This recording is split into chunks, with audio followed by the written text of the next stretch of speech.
안녕하세요. 사연 읽어주는 남녀입니다. 오늘도 와주셔서 감사드리며, 그럼 오늘의 사연 바로 소개해드리겠습니다. 저는 사남매의 셋째 며느리입니다. 제 위로는 형님 두 분이 계시고요. 막내는 아가씨예요. 제 남편이 셋째 아들인 거죠. 그런데 처음에 결혼을 약속했을 때 제 남편이 머뭇머뭇거리면서 이렇게 얘기를 하더라고요. 저기, 우리 형수님들이 좀 센 캐릭터야. 그 얘기를 듣고 시어머니 시집살이가 아니라 형님 시집살이가 시작될 모양이로구나 하는 생각이 들었습니다. 사실 별로 걱정이 없었던 게 시어머니가 막내 아가씨를 낳다가 일찍 돌아가셨다는 얘기를 들었거든요. 시아버지는 연세에 비해 젊어 보이시고 건강하신 편이고요. 듣고 나니 저희 큰형님은 저보다 딱 10살 많으신 분이었습니다. 45살이세요. 둘째 형님이 바로 아래 40살, 그리고 셋째인 제가 35살입니다. 형수님들이 세다는 얘기를 하면서 남편이 그러더라고요. 엄마가 일찍 돌아가셔서 나는 형님들이 내 아빠였어. 그리고 형수님들 들어오신 다음부터는 사실 큰 형수님이 우리 집 대장이고. 무슨 소리야? 아버님이 계신데. 왜 큰형님이 대장이야? 우리 큰 형수님이 캐릭터가 좀 세. 뭐랄까, 용암 같고, 불 같고. 우리 형제들끼리 말은 안 하지만 우리 큰형님이 맞고 사는 게 아닌가라는 생각을 할 정도로 우리 큰형수님 되게 무서워. 뭐야? 그러면 나는 시어머니 시집살이도 아니고 형님 시집살이 해야 되는 거야? 그건 아닐걸. 또 너그러우실 땐 너그러우셔서 막내 여동생한테는 완전 살살 녹잖아. 아가씨야, 워낙 아버님이 예뻐하고 금이야 오기야 애지중지하니까 차마 못 건드리시는 거 아니야? 그럴 수도 있지. 하긴 우리 집 서열 1순위는 형수님이 아니라 걔네. 남편이 이렇게 얘기할 수밖에 없는 이유는 바로 저희 남편의 가정사 때문입니다. 저희 아버님은 시대에 드물게 저희 어머님이랑 정말 불같은 연애로 결혼을 하셨어요. 아버님 은근 사랑꾼이시거든요. 어머님을 3년을 쫓아다니셨고, 어머님이 결혼을 승낙하는 그날 아버님은 온 동네에 떡도 돌리고 돼지도 잡고 하면서 유난을 떠셨다고 합니다. 그래서 살아생전 아버님의 어머님, 그러니까 즉 시할머니께서는 저희 아버님한테 맨날 아이고 팔푼이 등신, 팔푼이 등신, 지마누라밖에 모르는 팔푼이 등신 하셨다고 합니다. 어미로선 속 터지지만 여자로선 부럽다라는 농담 반 진담 반의 말씀을 하시곤 했대요. 그 정도로 저희 아버님, 어머님은 금슬이 좋으셨던 모양입니다. 그런데 금슬 좋은 부부는 하늘도 질투를 한다나요? 위로 내리 아들만 셋을 낳고 마지막 막내딸을 낳으시면서 저희 어머니는 긴 상고 끝에 돌아가셨다고 합니다. 그렇게 낳자마자 젖도 떼지 못하고 어머니를 잃은 막내딸은 어머니의 환생처럼 어머니와 똑 닮은 얼굴로 자랐습니다. 그러니 아버님의 사랑이 얼마나 지극했겠어요. 위로 나이차가 좀 나는 오빠들은 농담 반 진담 반으로 이렇게 얘기를 하더라고요. 야, 우리는 아들이 아니라 네 머슴이야, 네 머슴. 아버지는 네 머슴 시키려고 우리 셋 낳은 거야. 그 정도로 아가씨는 귀하게 사랑받으며 자랐습니다. 그러다 보니 조금 제멋대로인 부분도 있고 고집센 부분도 있고 아나무인인 부분도 있지만 그래도 아버님이 가정교육은 잘 시키셨어요. 안 되는 건 안 된다고 확실하게 말씀도 하시는 편이어서 뭐 집에 있을 때는 그렇게 티를 안 내는 편이에요. 그리고 본인도 밖에 나가서 이것저것 보고 배우는 게 있으니 그렇게까지 시누이질을 하거나 아나무인으로 못되게 굴거나 하는 거는 안 하려고 하고요. 한마디로 지극히 상식적이고 정상적인 편에 속한다는 거죠. 그런데 그런 아가씨도 꼼짝 못하는 사람이 저희 큰 형님이었고 말로 듣던 것보다 겪어보니 저희 큰 형님은 정말 무서우신 분이었습니다. 딱 처음 보자마자 저를 위아래로 훑어보시더니 그러시더라고요. 정도것만 하면 그 이상은 바라지 않아. 정도것이 대체 어떤 건지 알 수 없는 저로서는 무서울 뿐이었습니다. 그런데 살다 보니 정말 딱 정도껏 하면 되더라고요. 집안일이 있을 때도 제가 피치 못할 사정이 이러이러하다라는 얘기를 미리 드리면 큰형님은 곰곰이 생각하시다가 이렇게 말씀하셨습니다. 오케이. 큰형님이 오케이 하면 시아버지가 아무리 뭐라고 그러셔도 집에서 무슨 일이 있어도 모든 것이 끝입니다. 저는 점점 이 집은 딴 거 없다. 큰형님 말만 잘 들어야겠구나라는 쪽으로 생각을 하기 시작했어요. 나름 체계와 질서가 잡힌 가풍과 함께 무난하고 평범한 상황을 유지하면서 나름 행복하게 잘 살았습니다. 뭐 투닥투닥 할 때도 있고 뭐 사건 사고가 있을 수도 있지만 사실 뭐 그런 거 없는 집이 있나요? 다 비슷비슷하죠. 그런데 문제는 시아버님이 쓰러지신 후부터였습니다. 나름 건강체셨던 시아버님이 어느 날 억소리와 함께 쓰러지셔서 반신불수가 되신 거예요. 집은 발칵 뒤집혔습니다. 형님 두 분도 저도 모두 회사에서 일을 하는 사람이었고요. 셋 다 나름 그래도 일 잘한다는 얘기를 많이 듣고 살았던 터라 며느리 중 그 누구도 일을 그만둘 생각은 없었거든요. 그렇다고 아들들이 일을 그만두고 아버님을 살펴줄 수 있는 것도 아니고 난감한 상황이 발생하기 시작했습니다. 다행히 요양보호사도 있고 병원에서 간병인 서비스도 붙여주고 했어요. 처음에는 다들 그래도 휴가를 쓴다, 뭐 돌아가면서 한다, 주말에는 당번을 정한다 하면서 살폈지만 그게 어디 쉽나요? 긴 병에 효자 없죠. 점점 다들 지쳐가기 시작했습니다. 결국 큰형님이 저희를 모두 불러 모으시더군요. 지금부터는 누구 하나 자기 입장 생각하거나 빼지 말고 정말 진지하게 회의를 해야 될 것 같아. 솔직하게 다들 얘기를 해줘야 돼. 아버님, 어떡할 거야? 일을 그만두고 아버님한테 붙어 있을 수만은 없는 노릇이고, 우리 정말 현실적으로 잘 생각해보자고. 어떻게 할 건지. 큰형님의 말씀에 저희는 반박을 할 수가 없었습니다. 물론 효도야 하면 좋죠. 그리고 아버님께 해야 되는 게 맞고요. 하지만 언제까지 저희가 아버님만 보고 살 수는 없는 거잖아요. 그리고 아버님 간병 때문에 저희의 인생과 저희 자식들까지도 나몰라라 할 수도 없는 노릇이고요. 다들 눈치만 보면서 얘기할 때 큰형님이 이렇게 말씀하셨습니다. 입주해서 24시간 돌보는 요양보호사를 구하는 건 어때? 둘째 형님이 의아해하면서 물어보시더라고요. 어머, 형님, 집에 들어와서 해주는 요양보호사도 있어요? 있더라. 나도 몰랐는데 우리 회사 동료가 자기 부모님 그렇게 케어한다고 하더라고. 그게 뭐 좀 더 알아보긴 해야 되겠지만 급여, 비급여 이런 걸로 나눠져서 일단 나라에서 어느 정도 지원을 해주는 것도 있고 그 다음에 일부는 우리가 부담하고 그렇게 하면 한 달에 한 250에서 300 정도? 넉넉 잡아 조금 더 모아두는 돈까지 생각하면 맘 편하게 한 집당 100씩 내는 거지. 듣고 보니 형님 말씀이 맞았습니다. 솔직히 둘이 보니까 한 집당 100은 아주 큰 무리도 아니었고 보호사 비용하고 남는 돈은 모아서 아버님 병원비에 보탠다니 나중에도 그게 나을 것 같더라고요. 게다가 좀 더 체계적으로 도움을 받을 수 있고요. 솔직히 각자 버는 돈 생각하면 1인당 50만 원씩만 부담한다고 해도 생활이 힘들 정도의 부담은 아닐 거라고 생각해. 아가씨 한 푼 안 낸다고 하더라도 아버님이 조금 더 편안하게 케어를 받고 우리도 우리 삶을 살 수 있다고 한다면 충분히 부담할 만하다고 생각하는데 그렇게 하시죠?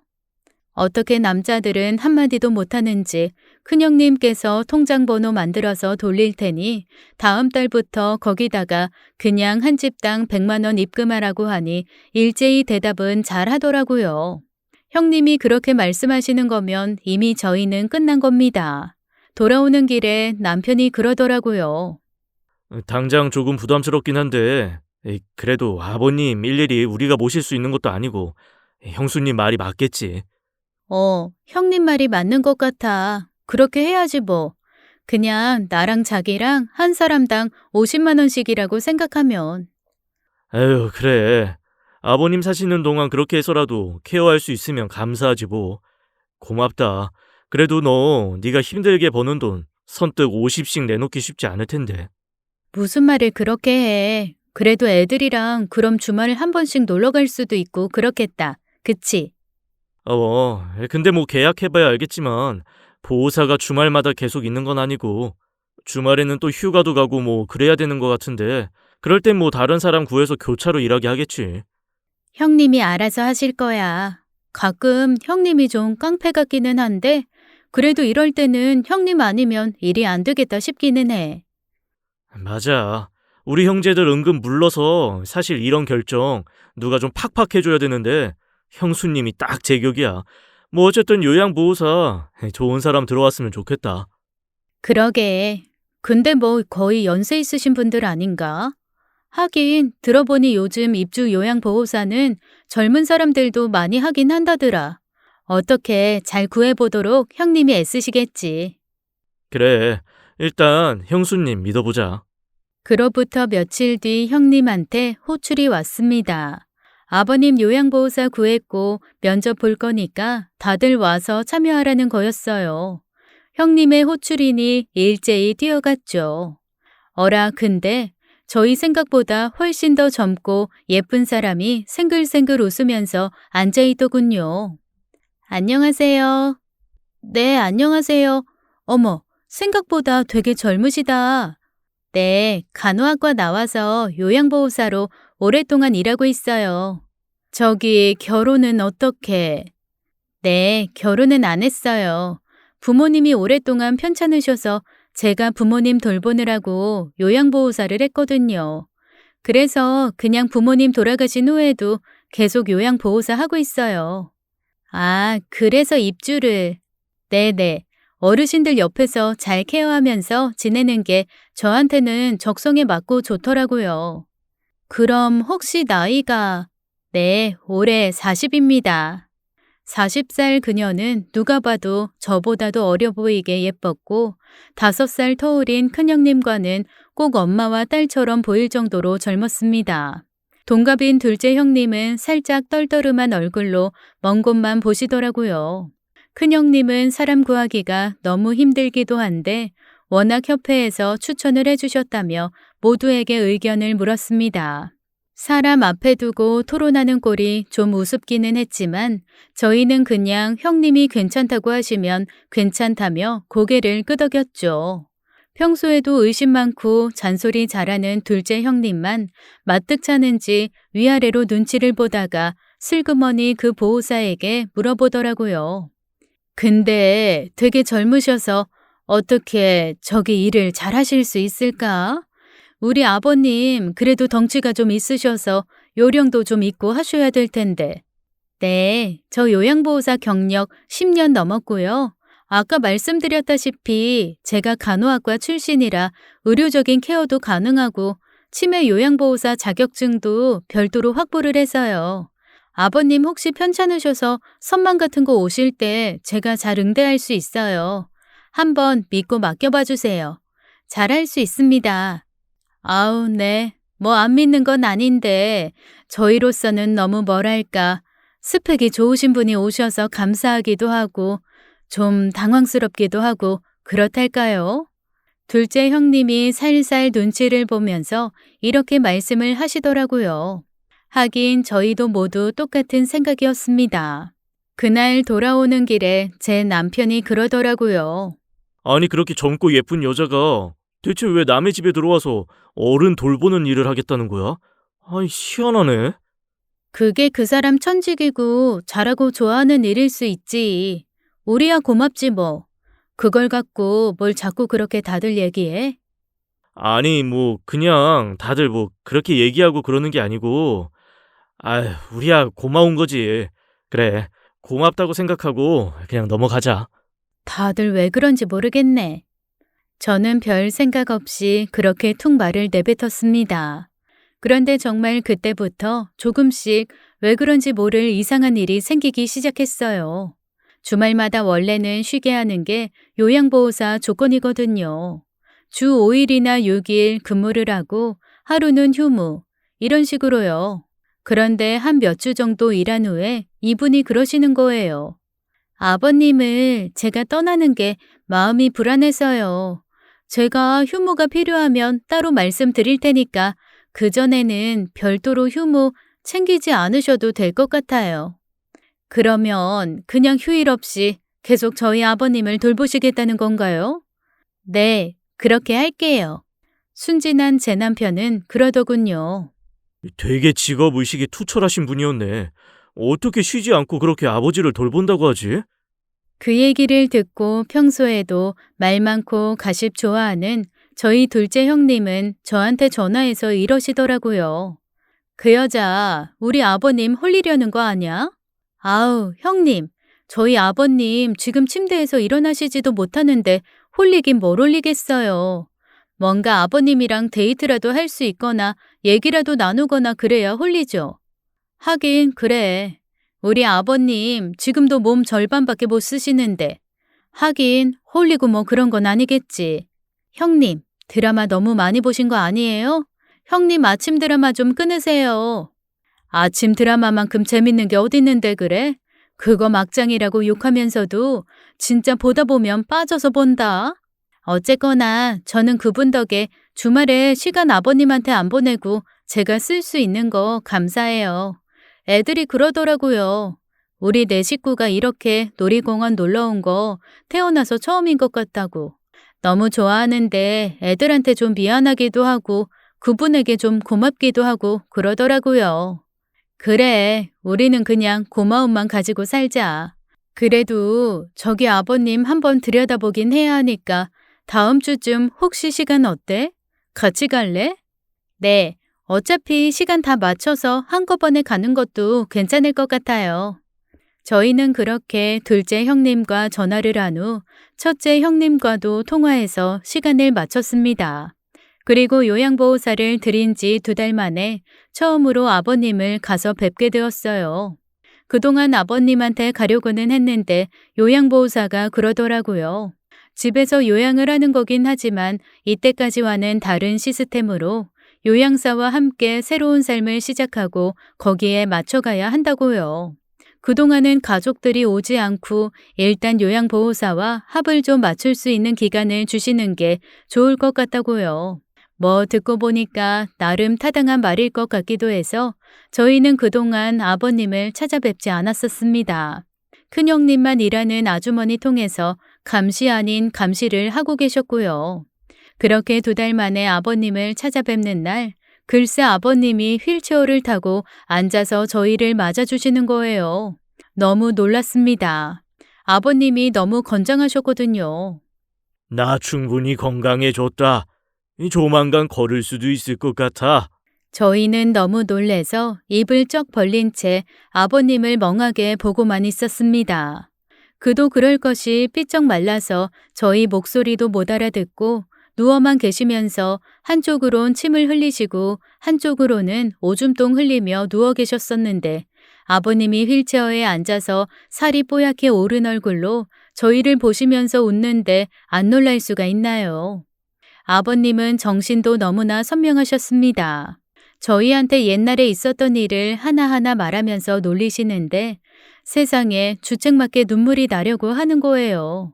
우리 아버님 정말 이제 괜찮으신가 보다, 건강해지셨나 보다 하는 생각 때문에요.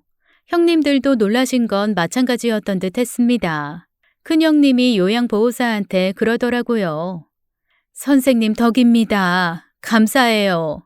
솔직히 아버님 저렇게까지 건강해지실 줄은 몰랐습니다. 그냥 현상 유지만이라도 잘하길 바랬었는데 저렇게 건강해지셨다니 정말 다 선생님 덕분이기는 했어요. 너무 감사합니다. 아니에요. 아버님이 저랑 기운이 잘 맞았나 봐요. 기운이요? 네, 이것도 서로 시간을 주고받고 서로의 기운을 주고받는 일이라서요. 하다못해 마사지를 하더라도 서로 기운이 안 맞으면 힘들잖아요. 보호사님의 말에 우리 모두는 살짝 얼떨떨한 얼굴로 그냥 웃고 말았습니다. 아버님 댁에서 나와서 형제들끼리 차 한잔 하던 시간 형님이 찜찜한 얼굴로 그러시더라고요. 뭔가 느낌이 이상한데 느낌이 쎄해. 아버님이 요양보호사 보는 표정도 그렇고 나만 이상한가? 형님, 저도 저기 막내 동서한테 뭔가 좀 이상하지 않냐고 한번 얘기했었는데 막내 동서가 아니 그냥 뭐 성실하게 모셔주는 거라고 얘기를 하길래 저도 그냥 넘겼거든요. 그런데 형님, 좀 이상하긴 하죠? 아버님이 뭔가 되게 회춘하신 느낌이랄까? 아, 맞아요, 형님. 회복이 아니라 회춘. 저도 딱 단어 떠올랐어요. 아니, 이거는 그냥 건강해지신 걸로 끝나는 게 아니고, 뭐랄까, 아버님 되게 남자처럼 되지 않았어요? 저희 얘기를 듣고 옆에서 아들 셋이 피식피식 웃었습니다. 아니 그럼 뭐 우리 아빠가 남자 아니었어? 이거 참 이상하게도 얘기하네. 난 진짜 너무 고맙더만. 뭐 보너스라도 드리고 싶었어 진짜. 보너스는 무슨 좋은 집에 어쨌거나 먹고 살 수 있게 해주고 돈 주고 자기 방 큰 거 있고 사실 아버님 24시간 케어라곤 하지만 대부분 주무실 거 아니야. 그럼 뭐 그 외에는 다 자기 시간일 텐데 그 정도면 뭐 좋은 집에서 자기가 사모님 노릇하면서 사는 거지. 둘째 형님의 말에 저희는 순간 일제히 침묵이 시작되었습니다. 잠깐만, 사모님 노릇? 사모님 노릇? 큰형님이 둘째 형님이 했던 사모님 노릇이라는 단어에 약간 꽂히신 듯 계속 중얼중얼 하시더라고요. 에이 설마 아닐 거야. 우리 아버님이 어떤 분인데. 에이 아닐 거야. 하지만 큰형님이 무슨 생각을 하셨는지 저희 모두는 사실 알고 있었죠. 말로 안 했고 겉으로 표현은 안 했지만 비슷비슷한 생각들을 하고 있었으니까요. 그래도 저희 아버님이 얼마나 어머님을 사랑하셨었는지, 그리고 어머님 사후에 얼마나 여자 문제에 대해서는 청렴결백하게 사셨는지를 다들 알기 때문에 저희는 절대적으로 아버님과 요양보호사가 로맨틱한 관계는 아닐 거라는 데에 믿음을 걸었습니다. 아버님은 점점 더 회복이 되어 가셨어요. 한 달이 지나고 두 달이 지났을 때 휠체어 없이도 걸으셨고요. 6개월이 지났을 때는 가볍게 등산까지도 다녀오실 수 있을 정도로 회복이 되었습니다. 정말 놀라운 발전이었고 그거는 오롯이 요양보호사 선생님의 덕분이라는 걸 저희는 모두 너무 잘 알고 있었죠. 점점 저희 식구들한테 요양보호사 선생님은 없어서는 안 될 존재가 되어갔습니다. 그렇게 1년이 지났어요. 아버님은 이제 오히려 편찮으시기 전보다도 훨씬 건강해지신 모습으로 소일거리를 다시 시작하셨고 취미생활도 하실 정도로 건강해지셨습니다. 더 이상 요양보호사가 필요 없는 상황인데도 희한하게 아버님이 그러시더라고요. 아직은 내가 완전하지가 않다. 아직은 도움이 좀 더 필요해. 아니요 아버님 그게 완전히 다 일상생활 하실 수 있잖아요. 병원에서 더 이상 요양보호사가 필요 없는 만큼 정상적인 생활이 가능하다고. 저희가 굳이 요양보호사를 쓸 필요가 없거든요. 네, 저희가 차라리 지금 요양보호사에 쓰는 돈을 아버지 노후생활, 너희 더 이상 이 사람한테 돈 안 줘도 된다. 저희는 순간 모두의 귀를 의심했습니다. 이 사람. 일상적인 단어였지만 뭔가 의미가 있게 확 다가왔거든요. 이 사람이요? 그래, 나 이 사람이랑 결혼할 거다. 침묵이 저희를 애워쌌습니다. 결혼이요? 내가 이 사람이랑 1년간 같이 한 집에 있어 보면서 깨달았다. 나의 노후, 나의 미래를 뒤늦게라도 함께할 사람 만나서 감사하다라고. 나는 앞으로 이 사람이랑 알콩달콩 살란다. 아버님, 저분 나이가 저보다 어린 건 아시죠? 여간에선 당황할 일 없는 큰형님이 말을 어버버버 하시면서 나이 얘기를 꺼내시더라고요. 그 나이가 뭔 상관이냐? 사랑에는 나이가 없다고 다들 그러지 않냐? 나도 그렇게 생각한다. 사랑에 무슨 나이가 필요하냐? 우리는 서로 나이 상관없이 좋아하는 걸로 결정났고 함께 할 거다. 저희는 너무 당황해서 아무 말도 하지 못했습니다. 하지만 시아버지는 단호하시더라고요. 시아버지 설득이 안 돼서 결국 요양보호사 선생님을 따로 불렀습니다. 저기, 이거는 정말 말이 안 되지 않나요? 이거는 아니죠. 대체 무슨 꿍꿍이신지 모르겠지만, 꿍꿍이라고 생각하실 수도 있는 거 알아요. 하지만 저는 정말 아버님을 사랑해요. 아니, 아직 나보다도 어리고 창창한데 예쁜 얼굴로 왜 70 넘은 노인네를 사람 얼굴 보고 나이 보고 조건 봐서 좋아했을 거면 진작에 시집을 갔겠죠. 저는 어르신 인품이 좋고 어르신의 성품을 존경하게 됐습니다. 그래서 어르신과 함께 평생을 하고 싶어요. 다른 사람 시선이 뭔 소용이에요? 저랑 어르신만 좋으면 됐죠. 어르신도 저도 정상적인 사고방식을 가진 성인입니다. 자녀분들의 동의를 구하면 좋겠지만 그렇지 않아도 저희는 함께 할 거예요. 아니, 저기요. 원래 나이 들면 자식 말을 들으라고 어르신이 자녀분들의 동의를 구해서 연애를 하고 결혼을 하실 연세는 아니라고 생각해요. 결혼 후 처음 봤습니다. 저희 형님의 말문이 막히는 것을요. 그렇게 아버님은 요양보호사님과의 결혼을 강행했습니다. 저희가 아무리 혼인신고만은 하지 말아라, 그건 많이 복잡해진다라고 했지만 혼인신고까지 아버님은 일사천리로 마치시더라고요. 1년 반 만에 모든 것이 바뀌었습니다. 뒤늦게 알게 된 아가씨는 너무나 화가 나서 다시는 아빠를 안 보겠다고 펄펄 뛰고 울고 난리를 쳤지만 아버님은 요지부동이었어요.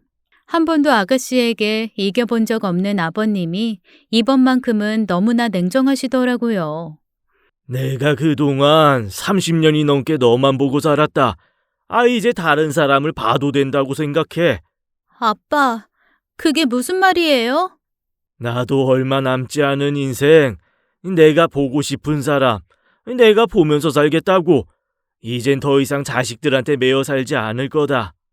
아가씨가 버럭 소리를 질렀지만 아버님은 들은 척도 안 하셨죠. 그렇게 모두가 반대하고 오직 아버님과 요양보호사만 행복한 신혼생활이 시작되었습니다. 한 6개월 정도 행복하게 살았나요? 아버님이 다시 쓰러지시고 말았습니다.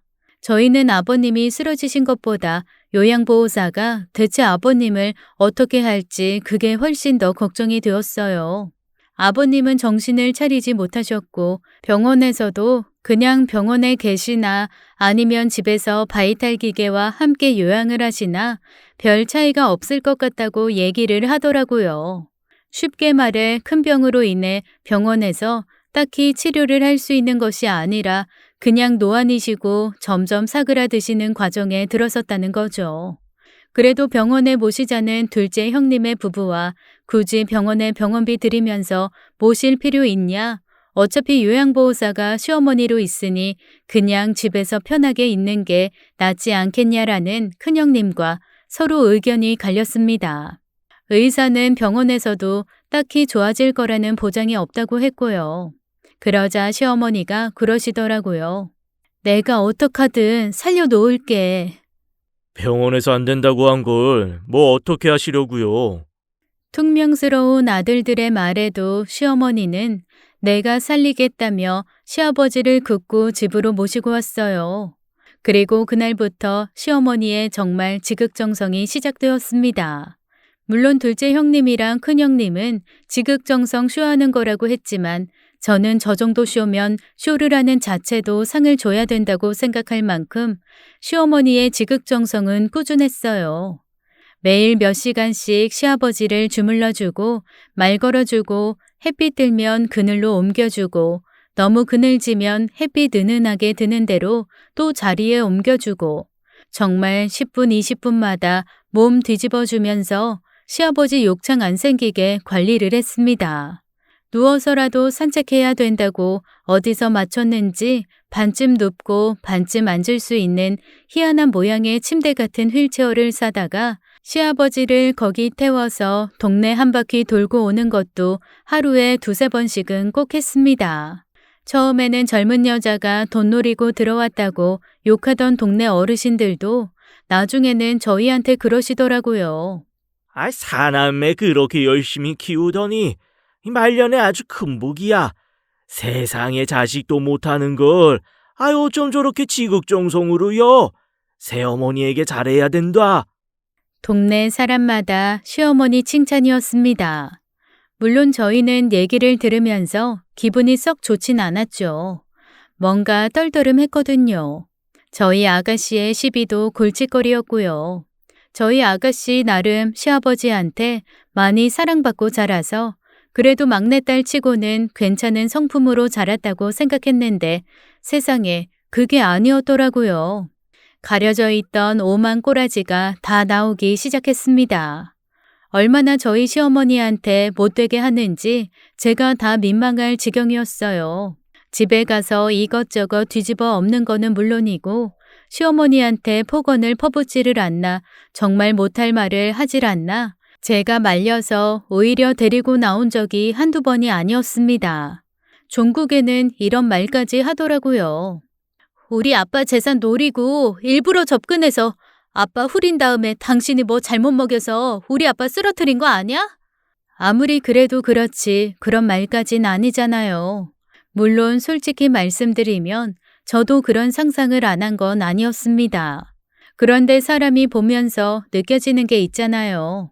제가 봤을 때 시어머니는 정말로 시아버지를 지극정성으로 모셨거든요. 사람이 아무리 가짜로 한다고 하더라도 한 번은 그게 티가 날 텐데 전혀 그런 티 나는 거 없이 진짜 최선을 다하시는 게 제 눈엔 보였는데 남들은 저한테 순진하다고 하더라고요. 저런 연극에 속는 걸 보니까 분명히 언젠가 한 번은 보이스피싱에 걸릴 것 같다느니 사기당하기 딱 좋은 성격이라느니 저도 참 별소리를 다 들었습니다. 특히 남편은 저한테 그러더라고요. 첫째 형수님 심기 건드리지 말라고요. 형수님이 뭔가 벼르고 계시다고 말입니다. 그래서 제가 형님한테 전화를 한번 드렸죠. 내가 다 생각하고 있는 게 있어. 아무래도 꽃뱀인 것 같아. 꽃뱀이요? 이게 아버님이랑 혼인신고한 시점도 그렇고 그 다음에 아버님 다시 쓰러지신 것도 그렇고 우리가 뭔가 잘못 끌려든 게 아닌가 싶어. 설마요. 그래도 동네 어르신들 얘기 들어보면 엄청 지극정성으로 잘하신다고 그러던데. 동서까지 왜 이래 진짜? 하긴 뭘 잘해. 그러는 척하는 거지. 안에서야 아버님을 때리고 꼬집고 그럴지 혹시 알아? 일단 안에 홈캠 하나 설치하려고. 아버님한테 어떻게 하는지 우리가 좀 봐야 되지 않겠어? 그거 허락할까요? 허락 안 해도 뭐 자식들이 아버님 보겠다는데 그걸 왜 허락을 안 하겠어? 허락 안 하면 본인이 뭔가 꿀릴 게 있는 거겠지. 홈캠을 설치하겠다는 형님한테 저는 그냥 알아서 하시라는 말밖엔 할 말이 없었습니다. 그런데 홈캠을 설치하겠다는 말에 시어머니는 오히려 반기셨어요. 그래, 그러면 내가 잠깐 외출할 때라도 자식들이 계속 들여다보고 있으니까 뭔가 안심할 수 있겠어. 형님이 나중에 그러시더라고요. 바보거나 아주 고단수거나 둘 중에 하나야. 아니 그거를 싫어하는 기색 없이 어떻게 반길 수가 있지? 정말로 뭔가 꿀릴 게 없는 거 아닐까요? 그럴 리 없어. 아무리 생각해도 꿀릴 게 없어서 그러는 건 아니고 뭔가 꿍꿍이가 있겠지. 그렇게 형님은 저한테도 홈캠을 볼 수 있는 아이디랑 패스워드를 알려주셨습니다. 저는 어쩐지 뭔가 몰래카메라를 보고 있는 것 같아서 보기가 조금 민망하더라고요. 하도 형님이 봤냐 어떠냐 닥달을 하셔서 한 번씩 회사에 있으면서 슬그머니 봤죠. 근데 그럴 때마다 뭐랄까 남들이 들으면 이상하다고 생각하겠지만 저는 울컥하고 눈물이 날 정도로 그분이 고마웠어요. 저도 이상하죠. 그냥 아버님을 계속 쓰다듬고 무슨 말을 하고 계속 살피고 씻기고 그게 아무리 봐도 꼬집거나 때리거나 괴롭히는 느낌은 아니었거든요.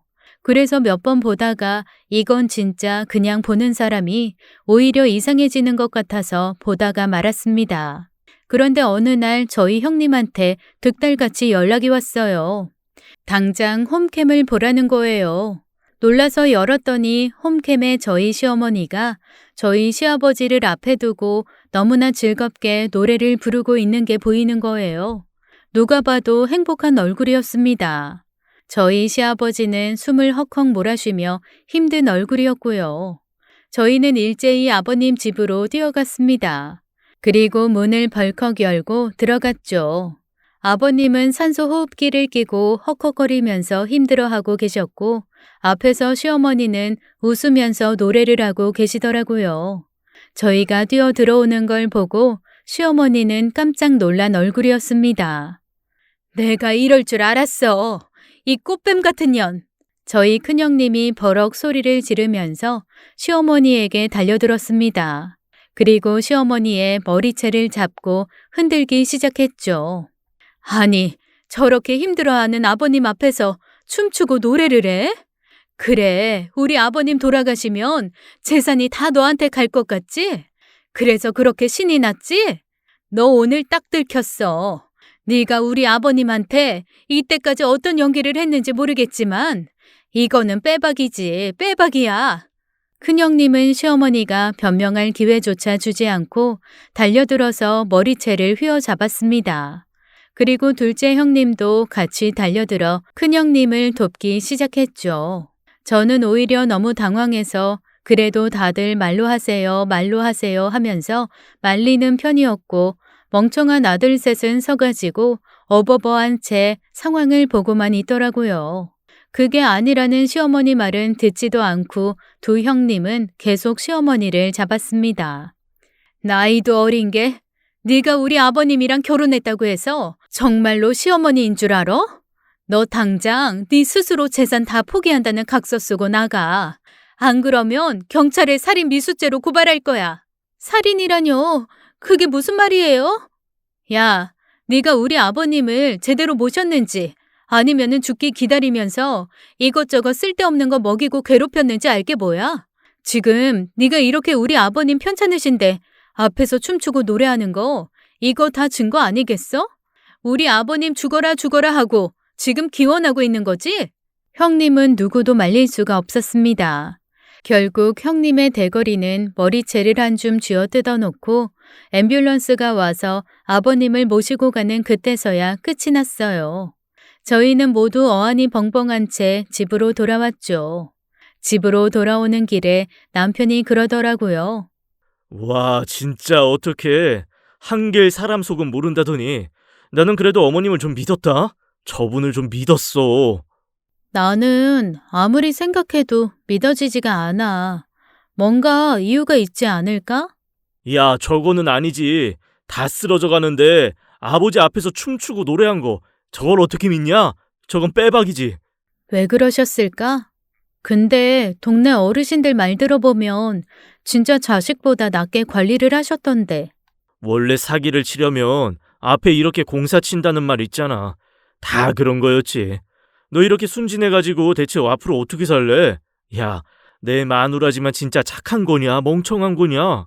저는 남편한테 칭찬도 아니고 구박도 아닌 얘기를 들어가며 그렇게 집으로 왔습니다. 영 찜찜하더라고요. 병원에서는 저희 아버님이 뭔가 크게 잘못된 건 없고 다만 노안으로 인한 병중 때문에 살짝 호흡곤란이 왔었던 거라고 걱정할 필요가 없다고 했습니다. 며칠 집중치료실에서 산소치료랑 받으면 아마 괜찮아질 거란 얘기를 하시더라고요. 큰형님이 말한 대로 무슨 독극물 이런 것이 아니어서 한편으로는 다행이라는 생각이 들었습니다. 근데 참 사람이 이상하죠. 아무리 큰형님이 그렇게 얘기를 해도 저는 시어머니가 그랬을 것 같지가 않은 거예요. 다들 저한테 절대 시어머니한테 연락도 하지 말고 이혼 서류 받아낼 거 아니면 쳐다보지도 말라 그랬지만 이상하게 마음이 아니더라고요. 그래서 몰래 시어머니에게 전화를 했습니다. 안 받으시더라고요. 그래서 문자를 남겼죠. 아버님은 괜찮으시다고 합니다. 너무 걱정 안 하셔도 돼요. 그리고 오해가 있다면 푸시는 게 좋지 않을까요? 라고 말이죠. 답이 없었습니다. 저도 그래서 뭐 그런가 보다 했죠. 그런데 얼마 뒤 제가 형님 부탁으로 집에 뭔가 찾으러 갔을 때 이웃집 아주머니가 그러시는 거예요. 어우, 아버님 실려가셨던데 괜찮으신가? 네, 많이 괜찮아지신 것 같아요. 근데 그분은 모든 사람이 저희 시어머니에 대해서 칭찬할 때 사람은 모르는 거라며 냉정해져야 된다고 오히려 부정적인 얘기를 하셨던 분이었습니다. 근데 저한테 슬그머니 그러시는 거예요. 다들 그 집 시어머니가 젊은 사람인데도 잘한다고 할 때 나는 사실 아니었던 거 알지? 네, 알죠. 아니, 일단은 젊은 사람이 그렇게 들어와서 노인네 수발드는 것 자체도 이상하지만 뭐랄까 좀 찜찜한 것들이 좀 있었어. 어떤 게 찜찜하셨는데요?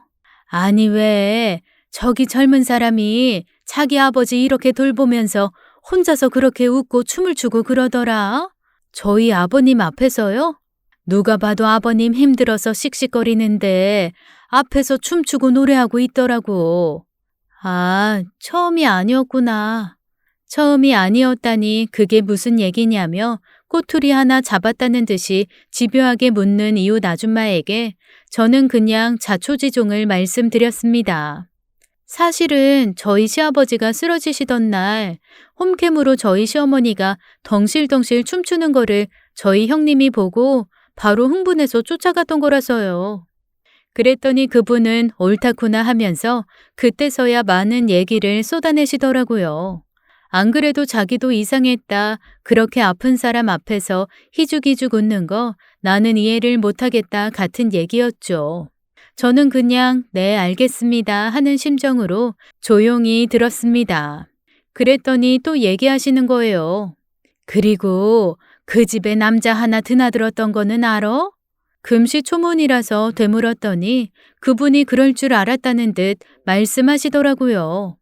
시어머니랑 비슷한 또래 남자 하나가 한 이틀에 한 번 정도 집을 들락거리면서 집에서 1시간 정도 있다가 나오고 그랬는데 저는 그 얘긴 처음 듣는 얘기인데다가 저희 형님도 저한테 한 번도 말씀하신 적이 없어서 모르는 얘기라고 대답하고 바로 저희 형님에게 전화를 했습니다.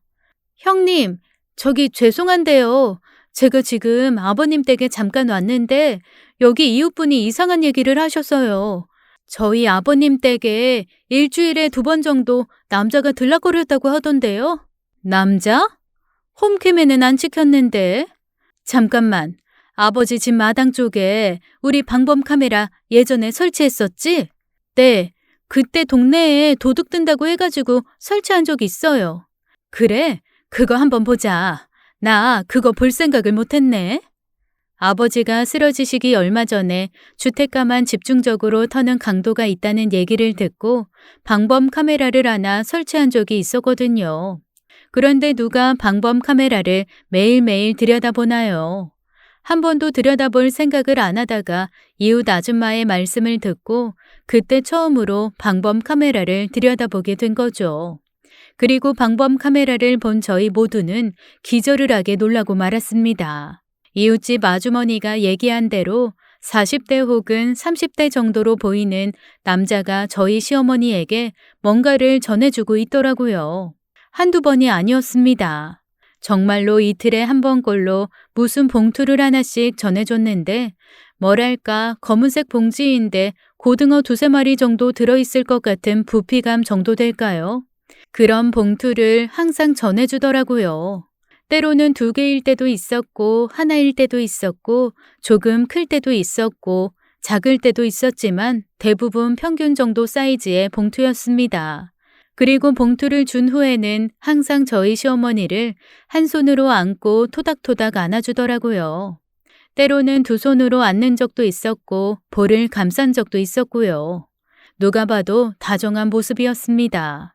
그걸 보고 큰형님과 둘째 형님은 펄펄 뛰기 시작하셨고 저희 남편도 이걸 보면 한눈에 나온다. 이거 누가 봐도 바람 아니냐며 흥분했어요. 그 말에 둘째 형님이 그러시더라고요. 아우, 바람일지 아니면 이쪽이 본 남편일지 그건 아무도 모르죠. 우리 단단하게 속았다. 그걸 보는데 저도 배신감이 밀려오더라고요. 아니, 집에는 캠이 있는 걸 아니까 밖에서 그렇게 만났다는 거잖아요. 정말 너무 실망이었고 시어머니를 믿은 제 자신도 너무 한심했어요. 그렇게 다 같이 방범 카메라까지 확인하고 변호사를 사내 어쩌네 하는 얘기가 나올 때쯤 병원에서 연락이 왔습니다. 저희 시아버지가 정신을 차리셨다는 거였어요. 마침 잘 됐다며 아버지 정신 차리셨을 때 아예 이거 다 해결하자는 큰형님의 말에 저희는 우르르 병원으로 함께 몰려갔습니다. 정신을 차린 시아버지는 저희를 보자마자 그러시더라고요. 너희 어머니 어딨냐? 아버지 어머니라뇨. 완전 저희 사기꾼한테 단단히 걸렸어요. 아버진 모르셨겠지만요. 아, 그게 무슨 소리야? 좀 더 건강해지시면 말씀해 드릴 테니까 그냥 저희 말 믿고 이혼 소송하세요. 아, 이혼이라니. 그게 무슨 소리야? 깨어나신 아버지는 다시 쓰러지실 것처럼 버럭 소리를 질렀습니다. 저희가 아무리 조금 더 건강해지시면 말씀을 드리겠다고 해도 막무가내셨죠. 할 수 없이 큰아들이 차근차근 설명을 시작했습니다. 아버님이 쓰러지셨던 날 어머님이 어떤 행동을 하셨으며 집에 있는 방범 카메라에 찍힌 남자에 대한 얘기까지도 말이죠. 그러자 시아버지께서 글쎄 갑자기 펑펑 눈물을 흘리시더라고요. 저희는 모두 시아버지가 밀려오는 배신감에 저렇게 눈물을 흘리시는구나라는 생각을 했습니다. 그런데 그 다음에 이어진 시아버지의 말씀은 너무나 놀라운 것이었어요. 그 남자, 네 시어머니 남동생이다. 나도 몇 번 만났어. 그리고 또 의심할까봐 미리 말하는데 가족관계 증명서도 다 확인했다. 자기 누나가 이 늙은이랑 결혼하는 거 너무너무 싫어하면서 반대해서 쳐다보지도 않다가 아이 그래도 내가 아프다니까 자기가 산 다니면서 이것저것 좋은 거 캐고 받은 거 그렇게 갖다 준 거야. 네 시어머니가 나한테 끓여줬던 수많은 약재물 그거 다 그 사람이 산에서 캐고 키우고 해서 가져온 거야. 시골에서 농사 짓는 사람이 2, 3일에 한 번씩 신선한 거 가지고 그렇게 올라오기가 쉬운 줄 아냐. 근데 집안에서 차마 나는 못 들여다보겠고 그렇게 마당에서 만나서 주고 갔다. 아이 뭐 이상한 풀도 아니고 영지, 우술초, 상황버섯 다 그런 거요. 장내삼 이런 거 키워서 갖다 주고 너희는 뭐 나한테 홍삼물이라도 한번 갖다 준 적 있었냐? 보리차 한번 끓여준 것도 없는 것들이. 아버님이 씩씩거리시면서 계속 말씀을 이어나가셨습니다. 지누이 고생한다고 이 한 번 안아줄 수 있는 거지. 그걸 가지고들 제대로 알지도 못하면서 떠들어대. 그리고 내가 여기서 정신없이 누워있으면서도 계속 뭘 떠올렸는 줄 아냐. 아, 임자가 나한테 불러주던 노래가 있어. 건강해져라 기원하는 노래. 내가 쓰러지면 항상 옆에서 노래 부르면서 춤을 춰줬어. 그러면 내가 씩씩거리면서 정신이 가물가물하는 와중에도 그것만 들으면 정신이 돌아오고 그랬다. 아마 그날도 그래서 노래를 부르고 있었나 보지. 너희가 막지만 않았어도 좀 더 노래를 불러줬을 거고 그러면 나는 지금보다 더 일찍 깨어났을 수도 있어. 이것들이 내 목숨 살려놓는 거 다 네 어머니가 하는 일인데 너희들이 뭘 안다고 짓거려. 세상에, 저는 시아버지가 그렇게까지 화를 내실 수 있는 분인 줄 몰랐습니다. 그 얘기를 듣고 기세 등등하던 큰형님, 못되게 말하는 데는 앞장섰던 아가씨, 자기 아내 말만 믿고 시어머니를 꽃뱀으로 몰았던 아주버님까지 다들 아무 말도 못하더군요. 아이고 이 미련한 것들. 지 아버지한테 진짜 위로되는 사람이 누군지 알지도 못하는 것들. 이 내가 새끼를 키워서 뭐하냐. 부모 마음을 안아주는 새끼가 이렇게 한 놈도 없는데 내가 헛살았다. 헛살았어. 너희 나한테 방 한 칸이라도 물려받고 싶으면 당장 네 엄마 찾아와. 시아버지 호통에 저희는 쫓겨나듯 병실을 빠져나왔습니다. 진짜 못 살아. 아버님 말이 진짜야? 둘째 형님이 당황하시면서 그렇게 말씀하시더라고요. 아마 처음이었을 겁니다. 제가 큰형님이나 둘째 형님한테 제 의견을 얘기한 게요. 그런데 저희 어머니한테 말할 기회 안 줬잖아요. 무슨 말을 해도 믿어주지 않았고요. 말하고 싶었겠죠. 하지만 저희 중 누구도 들어주지 않았잖아요. 동서, 바른 말은 바른 말인데 타이밍은 별로다. 진짜 어떡하지? 우리 연락 받지도 않을 텐데. 혹시 동서 연락은 받아? 글쎄요. 저도 한번 문자는 드렸었는데 답은 없네요. 그래도 우리 중에 동서가 제일 못된 말 덜 했으니까 동서가 한번 연락을 좀 해봐. 큰형님이랑 둘째 형님은 저한테 그래도 제가 한번 연락을 해보라며 미루시더군요. 할 수 없었죠. 몇 번씩 전화를 걸자 그제서야 시어머니가 받으시더라고요. 어머님, 셋째예요. 아버님 깨어나셨어요. 다 괜찮은 거죠? 네, 어머님 찾으세요. 못 간다고 전해줘요. 사람이 진심이 안 통하는 것도 있다는 걸 내가 느꼈다고. 어머님, 저희가 잘못했어요. 아버님한테 해주셨던 거 저희 얘기 다 들었어요. 형님들이 전화하실까 했는데 안 받으실 것 같다고 저한테 대신 좀 해달라고 하셨고요. 아버님 살리신 거 어머님이라고. 그리고 아버님 쓰러져서 힘드실 때마다 어머님이 노래 불러주신 거라고요. 그이가 그래요? 네, 저희가 어리석었어요. 저희는 진짜 어머님이 그냥 노래 부르신 거라고 생각을 했어요. 그리고 다른 남자 만나신 거라고 오해했고요. 다른 남자? 내 동생이요? 네, 아버님이 그러시더라고요. 좋은 거 다 갖다가 그렇게 농사지어서 주셨다고. 걔도 원래는 다른 일 하다가 엄마 아빠 편찮으실 때 그래도 엄마 아빠 좋은 거 드시게 한다고 산 타면서 10만이 따라다니며 살기 시작해서 지금은 그게 직업이 된 애예요. 누나가 선택한 인생이니까 지지는 해줬었는데 이렇게 되고 나니 저도 동생 볼랏도 없고 그러네요. 정말 죄송해요. 저희가 얘기를 좀 더 들었어야 되는데 너무 섣불렀어요. 와서 저희 아버지 좀 봐주세요. 아버지, 어머니 안 보시면 다시 돌아가실 것 같아서 그래요. 한참을 설득한 끝에 시어머니는 병원으로 오시기로 했습니다. 시어머니가 온 다음부터 아버님의 회복 속도는 점점 더 빨라졌어요. 의사 선생님도 놀라실 정도였죠. 동네 사람들도 이제는 오해를 풀고 저희 어머님이 아버님 모시고 집으로 왔을 때 다들 와서 사과하셨다고 그러더라고요. 그리고 어머님한테 앞으로 필요한 거 있으면 꼭 얘기하라고 하면서 다들 친절하게 대해주셨다고 합니다. 저희 큰형님은요, 생각보다 굉장히 성격이 쿨하신 분이었더라고요. 모든 오해가 풀린 후 평소에 울뚝불뚝 하시던 성격대로 시어머니에게 찾아가서 딱 사과하셨대요. 제가 오해해서 죄송합니다. 어머님 앞으론 제가 철저하게 어머님이라고 보실게요. 라고 말이죠. 와, 저는 무슨 무협 영화 보는 줄 알았어요. 만약에 시어머님이 여기서 증명하라고 했으면 철사장이라도 하실 판이었다니까요. 그렇게 저희 집은 언니 같은 시어머니와 함께 다시 행복한 삶을 살기 시작했습니다. 어디 나가면 시어머니라고 부르기가 조금 민망하지만 그래도 뭐 괜찮습니다. 저희 아버님은 너무나 건강해지셨어요. 저희 집에서 아직도 적응을 못하는 건 저희 아가씨 뿐입니다. 저희 아가씨는 여전히 어머니란 소리도 못하고요. 저희 아버지랑 관계도 회복을 못했어요. 아마 아버님의 유일한 사랑이었던 걸 뺏긴 상실감을 채우기 어려운가 봐요.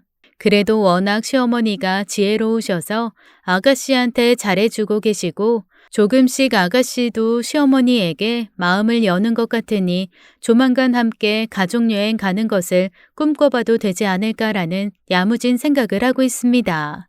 저희 어린 시어머니 그래도 저희가 처음에 생각한 것처럼 꽃뱀이 아니라서 너무나 다행이죠. 저희 시아버지 정말 행복해 하시거든요. 건강도 많이 찾으셨고요. 그리고 저는 시어머니 동생 덕에 남들 못 먹는 좋고 비싼 임산물 신나게 먹고 있답니다. 솔직히 말해서 저는 그게 제일 좋아요. 시어머니가 그래도 마지막까지 자기 믿고 마음 열어준 거 저라고 저한테 귀한 버섯이랑 나물 몰래 챙겨주시거든요. 진짜 시어머니 시댁에서 혜택 받는 것 같아서 그 재미가 몹시 쏠쏠합니다. 이제는 시아버지가 아니라 시어머니랑 노는 게 더 즐거워서 시댁 갈 맛이 난다니까요.